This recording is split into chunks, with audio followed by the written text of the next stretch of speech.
Now, can you see in all of that that obviously, as has already been pointed out, a lot of what I was stating was about the feminine side of God, wasn't it?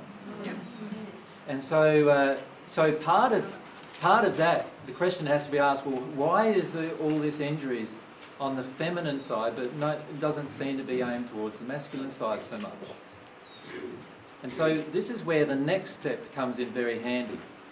And the next step is for you to focus on how you feel firstly about the same sex as yourself, right? And how you feel from the opposite sex to yourself. Now, what I've done there is I've gotten all of my life and all of my law of attractions, and I've put them together into one she. So, for example, in the 1st century, I'll give you some events that happened to me in the 1st century. When I was about 21, there was this girl who my parents felt should marry me. And her parents felt she should marry me too. And she wanted to marry me as well. She had what you would suppose you'd call today a crush on me. And so she wanted to marry me as well. And I kept refusing. So I kept refusing the approaches of her parents, and I also kept refusing her approaches. She came to believe that if she could get me into bed and have sex with me and get pregnant, that I would actually then marry her. And so she came around one evening when nobody else was home, and she tried to get me to go to bed with her. And I refused. And I thought that was the end of it myself. But she went home, and she had 4 brothers and a father. And she went home and told them that I'd raped her. And what happened was the next day they caught me and begun a beating of me. They used red hot spears that they'd heated in a fire, and they stabbed me through the legs and the body, pinning me to the ground so that the blood wouldn't flow out. And then they kicked all of my groin area into smithereens, basically.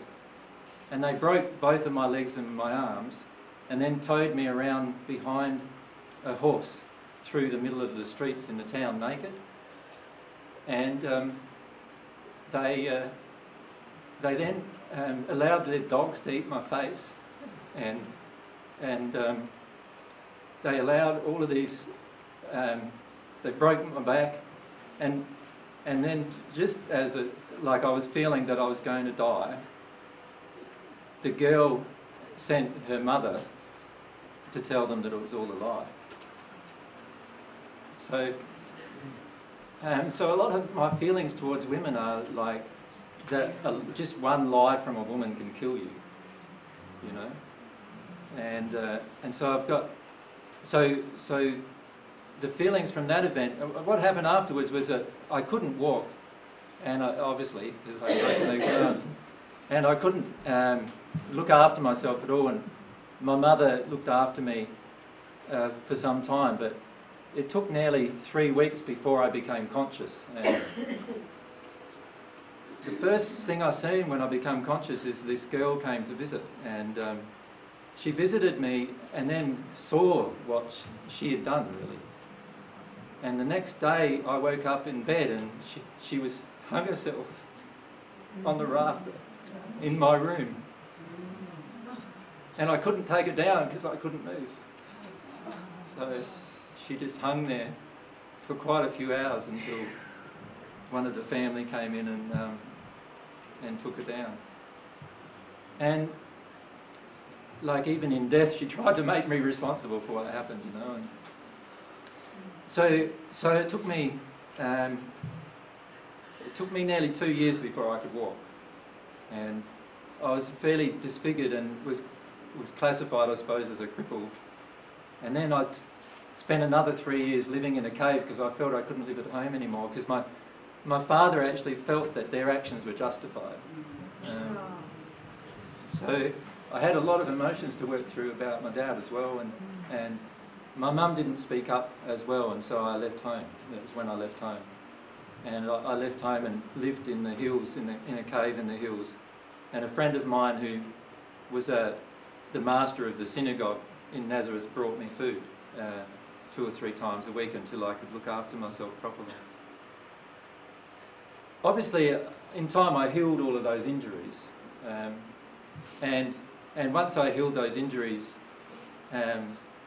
it looked like they'd never even happened, because you know, with divine love, and once you get into a certain condition, you can heal all of those things. But can you see how, like, just one act of, just one lie? And so I became really, in this life, I've become really afraid of a woman's anger. So afraid that I'll almost do anything to avoid it. And it's been really hard for me in all of my relationships. I've done everything I possibly can just to avoid their anger. So much so that in my first relationship that I had, which was a marriage, for 14 years we never had an argument, because she had nothing to argue about, because I just couldn't allow myself to even contemplate her anger. So that is added into this expression that I'm going to read in a minute about women. In the first century, my mum followed me around a fair bit. Initially, she followed me around to protect me, because she felt I was nuts, and that if everyone knew I was nuts, they wouldn't kill me. So she felt that if she followed me around saying, after I'd been talking, that I'm nuts, that people would you know, accept that I'm nuts, and then obviously they wouldn't try to attack me. And so that my mother's emotions in the first century are added into this. My mother's emotions now are added into this statement as well. And all of my relationships that I've experienced, there's been 4 relationships I've experienced, have added into this expression that I'm going to read about women. Now understand that these are the capping emotions, right? These are the capping things. These are not the real things, but these are just how I feel about women, and many of them I've already dealt with. So many of these feelings I'm going to read out I've already dealt with. But I'm just trying to illustrate to you the importance of being really truthful and honest about everything that you feel. All right, so let's go into that, which is over the page. So what I've done is I've added all of those women together and created a one she. And then I've just expressed how I feel about this one person. Does that make sense? She is condescending towards me. She cannot see any good qualities in me. She is blind to seeing me, is self-absorbed and selfish and does not care who she screws, is disillusioned with love, does not have a personal integrity, is not honest with herself, is unwilling to forgive and blind to her own faults. She's superficial, has a fucked up desire for men who she can control and mother, talks about commitment but does not know its meaning. She wants security at all costs, does not want to take risks, does not want a deep love, treats me like a piece of shit unworthy for her love and attention. She uses sex for her own selfishness, is callous about sex, wants to control me with sex, wants to control me totally, wants to hurt me, rejects love, rejects me, lies to me, withholds the truth from me, has no courage, wants to put me down all the time, does not want to love me, is callous about love, is willing to harm me rather than deal with her own emotions. She treats me as if I'm worthless, treats me as if I'm beneath her. She treats me unjustly, treats me like I'm an abusive man, belittles me, does not find me attractive, does not give of herself, only gives to me if she can control me, and is not freely expressive of passion or love. She's afraid of sex. She expects me to do for her what she refuses to do for me. She wants to keep her distance, wants to be not vulnerable, is ashamed of me, is ashamed of herself when she's with me, tries her best to hurt me rather than feel her own hurt.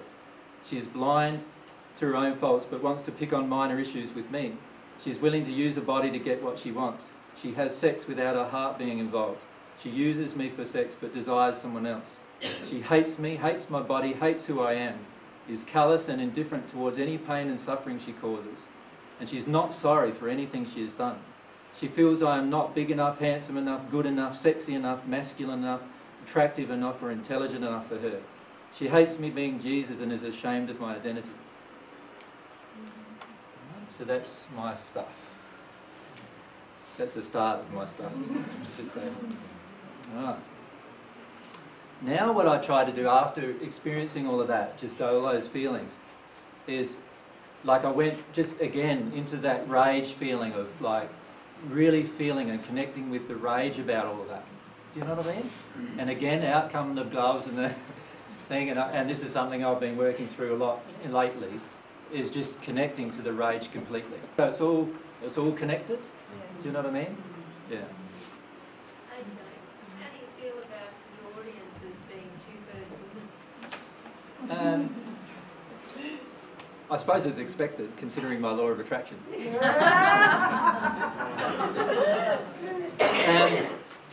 I feel there's a lot of different feelings I have too, by the way. These are not the only feelings I have towards women. These are more feelings that I have towards a personal partner or a mother figure. So you can see how many of these are related to my feelings about God. Can you see that? There's a big linkage between these feelings and my feelings towards God on the feminine side. So I have a lot of love for women too, and also a lot of respect for how women can process emotions and so forth. And obviously most of you women, you wouldn't be here unless you felt quite a lot of love coming from me already, right? So this is about me dealing with the things that are still blocking me. I was just wondering, it's keeping it in your face, so to speak, until you deal with it. Yeah, but I've also though had like big laws of attraction about it. For example, when I organised the Mulaney one day stuff that people came to, I organised about 80 people, about 30 of them were men, and yet I got 20 complaints from women, right? But no complaints from men, for example. So there's my law of attraction at work, right? And so it's all there just focusing on how women are always upset with me, how they always put me down, always condescending towards me. Many of you have felt condescension towards me at times and not even known it, and I've felt it. And many of you have actually felt even emotions of like, when I'm going through an emotion or feeling some kind of emotion, you go, oh, poor dear, like, you know what I mean? That's not the kind of, that is a condescending emotion, like a mothering emotion, and I'm not looking for that, obviously. But that's the kind of emotions you feel like expressing at times. So I feel all of those things, and yes, it's been really good for me to access my law of attraction. And it's also been good because a lot of the women who have been a bit closer to me have been extremely angry with me, like really extremely angry. So much so that many of them now won't even speak to me because they're so angry with me even now. Yeah, so that's my law of attraction too. That first bad dream that you had, if you came into the world and you felt that you didn't get that stuff to have to work through, how did you get to that law of attraction? You must understand, again, this all gets back to reincarnation questions really. Reincarnation, and I've said this quite a number of times before, and my suggestion again is to read the Reincarnation and Divine Love thing that I've written. But all of my 2,000 years of experiences are now filtered through my mother and father's emotions of this life. So every single memory that I've had, it's like having a memory again, it's having the event happen again, but this time with the emotional signature of my parents. But how did you attract it in the first life? All of these events. No, that law of that particular event. I got no idea at the moment because I'm processing the events, so I don't know how I attracted them, if that makes sense. Yeah. Like, I'll only know how I attracted them after I've processed myself through these. And my feelings at the moment are that there was a lot of untruth in the world I was living in then, and I was in a fairly good state of truth, but truth and error obviously often in very, very great conflict with each other. And so the more in truth you were in the first century, the more you got hurt. Yeah. Any different today? No, I think there is more acceptance of truth today than back then. Back then, you know, you just had to say something and you'd be killed for it. Nowadays, they might feel like, see you later, they might feel like killing you for it, but they won't because there's a law. back then, you know, most of the laws weren't worried about following through too much. So. Yeah, but if they're doing it just because there's a law, there's still no acceptance of truth, is there? No, but there's less projection of it in terms of less personal damage. Yeah. Yeah. But I also feel there's less projection too. Like, there's a lot more people today who are willing or wanting truth in their life. That's encouraging. Than there were in the first century. Yeah. Yeah. But, I wondered what happened to the young lady that hung herself. well, I've been feeling about her quite a lot lately, and I have a feeling. I really, up until now, believed that she was actually a celestial spirit that had worked through her issues, but I have some feelings lately that she may not have, and so I'll work through that when I've worked through this. Yeah. Yeah. All right, let's go into the anger I feel. This is what, imagine me beating the hell out of and kicking the hell out of something here and just raging, right? I am bitter and caustic. I feel like raging and swearing at her. I'm so angry I can't get any words out. I'm outraged at the injustice she does not see herself creating, and I feel contempt for her. She is despicable and unworthy of any of my attention. She deserves my scorn. I want to make her feel what I feel when I hurt. I feel like rebelling against her, no matter what her motives. She deserves to be punished, and I want to punish her. I want revenge.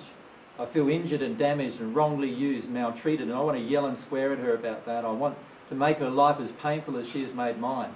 And I do not want to be patient with her. I don't want to forgive. I just want I want her to look as ugly as I feel inside. So she is disgusted with herself and what she has done. And then I feel bad about that desire when all I really want is for her to be sorry and about how she feels and acts towards me. She wants to change who I am and can never accept me as Jesus. So I've just beaten the hell out of the boxing bag, and yeah, like I generally beat it as much as my knuckles can handle, and then I get out the baseball bat and have another go. I tried doing it with an axe and a few other things, right? But it got a bit dangerous, so this had to Do we all have the same intensity of feelings locked away inside of us? As dark as I can feel these really dark emotions inside of the majority of you. Yeah. And the issue is, a lot of times we're just trying to shut it down, because they feel so ugly that we've got so much self-judgement, right? They feel so ugly inside of us that we don't want to experience them. AJ, I know you said you lumped it all together with each of your experiences. Yep. Do we need to, as it comes to us, think about each individual person event and do that, or would it? You can do. Or just add to it? You can think about each individual person and event, yeah. Yeah, you can do. Or do it this way? Or you can lump it all together. It's just an expression of what you feel. In this case, in my case, an expression of what I feel towards the feminine. Do you follow me? Now, I've also skipped over the thing about that I've felt with my dad. So you can see it's much less. It's halfway down the page is the things about my father and how men have treated me. And it's much less. So most of my injuries have been to do with the feminine. Yeah. And I'm still working through many of them. So let's look at getting into the grief now. So I've now experienced the anger. You imagine me kicking and punching away, and then as I connect and kick and punch away, I start really grieving, right? Really grieving, like just falling over on the ground and curling up in a ball and just sobbing, right? And these are the kind of feelings that I had. I feel sad, afraid I will never be happy, cold inside and without hope. I feel like I am nothing as a man, without value to a woman. I feel ugly and small, a piece of shit to be wiped out of my woman's life. I feel unnoticed, unheard, unwanted, abandoned and rejected. I feel empty and alone. I'm not attractive to my lady, not sexy enough for her to desire me. I'm only good enough to be used. I'm ashamed of myself and powerless as a man. I'm unworthy to be who I am. I'm so sad that I cannot change who I am and be someone else who is more acceptable to everyone. No one accepts me. Everyone wants to be someone else other than Jesus. I feel tormented, abused, despondent, discouraged, hopeless and wretched. So there's some of my feelings of grief with women in particular. How are we feeling?